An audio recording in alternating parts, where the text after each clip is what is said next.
So as you may know, I'm in the middle of doing some work on the pig, which requires some heavy lifting, namely axles. It took me a couple of weeks to trying to find somebody that had the time to come by when I had the time to be available. And finally I said, you know what, I just need to do something different.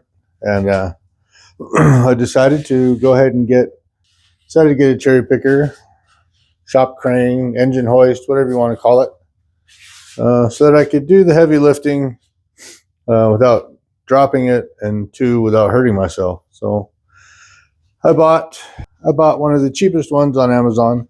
It wasn't the cheapest one.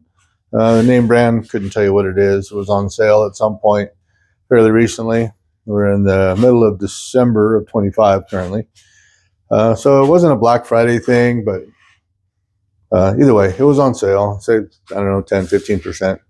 And I knew that I was going to want to modify it because I know me, and it's hard for me to leave anything alone. So I decided no reason to go spend, several $100s. It's a 2-ton unit, which was a comparable 2-ton unit from Harbor Freight, was $270 or something like that. And this one was right in the $170. So, and I knew that I would be, even if I bought the good version, if you will, from Harbor Freight, that I would still want to modify it, and I'd still end up spending more money. So how about this one? It seemed to have a lot of the stats that I wanted. I was looking for a 2-ton lift. I wanted fold up legs, so these fold up. I wanted a reasonable amount of boom. I wanted a reasonable amount of space between the legs. Some of them are straight, some of them are tapered like this. And so most of the rest of these components, if you're familiar with them, they're all pretty much the same. They probably all come from one of two different manufacturers in China. I'm sure there's nothing, or very little different between them. Anyway, when it showed up, it was in good shape. It had was a little bit roughed up from UPS here. The box was a little dinged up. But for the most part, powder coat was in good condition. It functioned great. I put it all together in one night. The next day, I was able to grab the axle out of the bed of my pickup, and so I could put it on my table and start hacking the brackets off. That's the next stage of the process of where I'm at. This video isn't about that car. This video is about this. Some of you who's familiar with these will probably see some differences in your typical engine hoist. And as I said before, I know me, so I knew that I was going to be doing modifications to this. So I just wanted to showcase a couple of the things that I've done to it, and whether or not I think it's worth it or not. First thing I did, the pins that came with this unit were pretty cheesy. They're a 5/8 pin. I've already squeezed them together, but you can probably tell that this little ring on there is pretty much crap, and it's super thin, as well as the keeper pin is super light gauge. I mean, it's fully functional. Don't get me wrong. There's nothing wrong with the pin, and there's nothing wrong with the keeper pin. They're just not quite up to the standards that I would like to have. So I ordered some long hitch pins, 5/8 hitch pins. These are good for the 3.5-inch hitches, the big boy hitches. So I just wanted them to be long enough, plenty long. You can still get a hold of it and not have any issues. 5/8 pin, good strong keeper on there. Definitely not coming apart. Not that there was any concern about it coming apart before, but I just like these better. I like being able to grab the pin, not have to worry about the handle coming out of my hand when I pull on it. Good solid unit. The next thing I did, as most everybody does, I upgraded the casters. I upgraded the front casters and the rear casters. A little bit taller caster. That wasn't my goal, but I wanted a poly caster. These are rated for 375 pounds, just because it's quieter.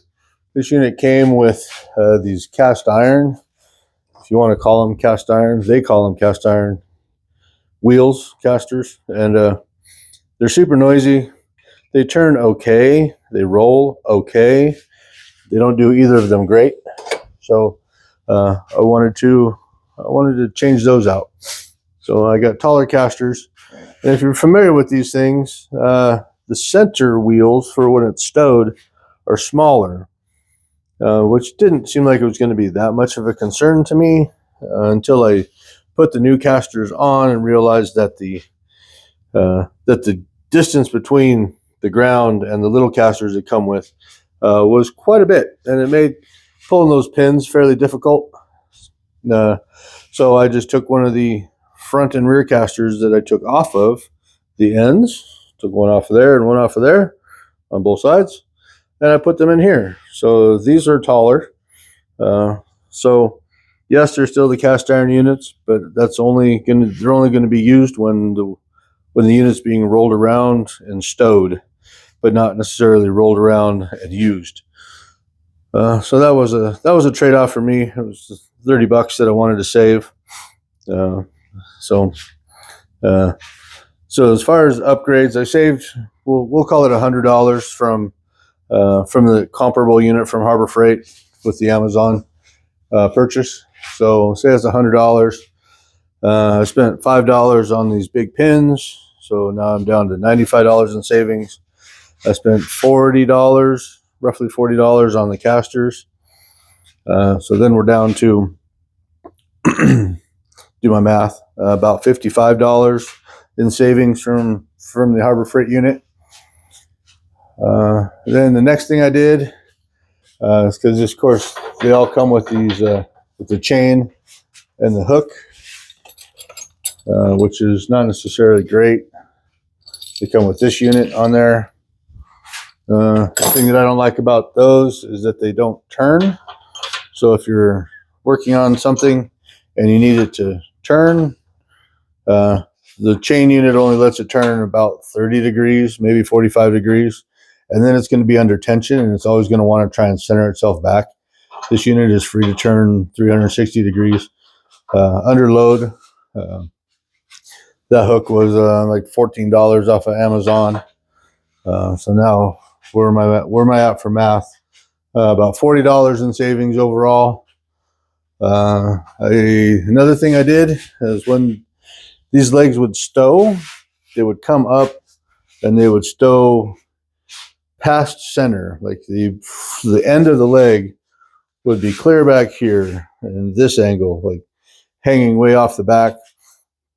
They definitely weren't gonna fall forward, which is a concern for a lot of them. But it would take up more space to stow it, and that was annoying to me. So this other thing that it came with is super short handles. A lot of the units, as you probably are familiar with, these handles are long enough that the legs hit them to stow. This was not the case. This unit came with handles that were about this long. I just had a piece of scrap pipe laying around that was the perfect ID to fit right over the top of the handle that was already there. So I simply cut those down to, these are about 8 inches long now, which my concern wasn't to be able to grab a hold of it and really, turn the unit under load, though it's going to be very, very helpful.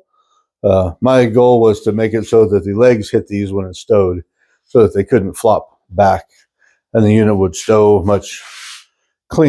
more cleanly, as well as up against a wall, pretty much flush. And then when you stow them, you pull these pins, the leg, of course, folds up. Then you put these pins back into these holes so the legs can't fall forward, which is good, because last thing you want is that thing coming down and hitting you in the head. So the handles took me about 10 minutes to do, and obviously it was free, just some scrap steel laying around. Next thing I did is, these units come with pins here and pins here. I didn't like the pins here, and since I was going to replace the pins anyway, I decided to just go ahead and get some 5/8 bolts, 5/8 by 4 bolts, and I bolted the back of that leg in. It's nice and tight, but loose enough that the leg still comes up, of course. But either way, so the bolts cost me $5 for the pair, so I think I'm down to like $40 in savings, somewhere around there. you can correct me in the comments if you like.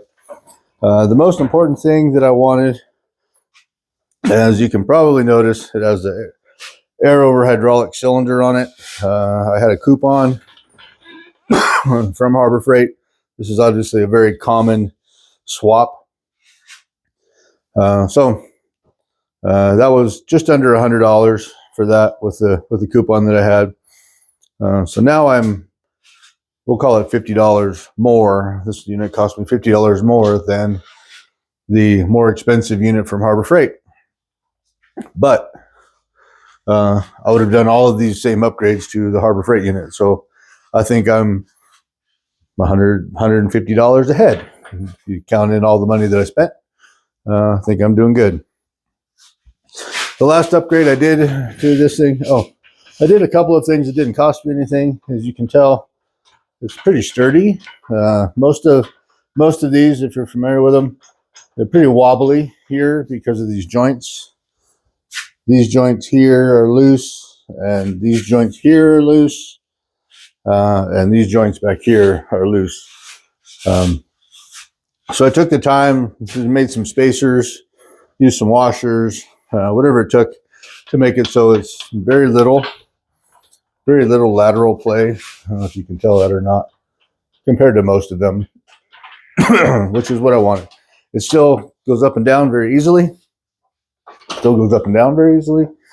But it doesn't rattle and make a bunch of ruckus. Let's see, the last thing I did was my most recent upgrade was this cool little knob. You may have seen these on other people's videos or rooting around. I picked it up at Amazon for $11. And it goes on super clean. It's a nice knurled machine nut. And basically just fits on over the top of the release valve. Is a set screw that goes in here and bottoms out on the top of the relief valve. So now I can loosen and tighten it as I need. Tear it down, and obviously it goes down. So pretty excited about that. Anyway, short little vid. Just wanted to show you the upgrades that I did. I'm sure there's a lot of videos out there about different things that people have done. And I wanted to show you what I've done. Appreciate your time. Thank you for watching, and hope you have a absolutely wonderful evening. Merry Christmas to everyone, and take care.